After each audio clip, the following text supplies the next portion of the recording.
Apat na kaibigan na kailangan natin dito sa mundo. Una, yung kaibigan na sasabihin ng totoo kahit masakit pa yan. Kahit nasasaktan ka na. Kasi minsan din kailangan mo ng kaibigan yung sasampalin ka sa katotohanan. Kasi hindi mo na alam kung ano ang tama at mali. Pangalawa, yung kaibigan na sasamahan ka pag may problema ka, pag iiyak ka, iiyak din siya. At higit sa lahat, ipaglalaban ka sa lahat. Lalo na pag alam niya na sa tama ka. Pangatlo, yung kaibigan na kahit alam ang lahat ng sikreto mo, pero hindi niya sasabihin sa lahat, kahit mag-away pa kayo, iti-treasure mo talaga yung mga taong ganyan.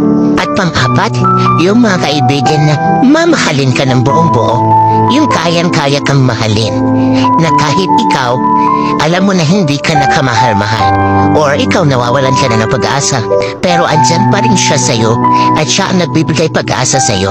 Diba? Kaya, yun ha, yan ang mga apat na kaibigan na lagi nating tandaan, para magkaroon tayo ng magandang buhay.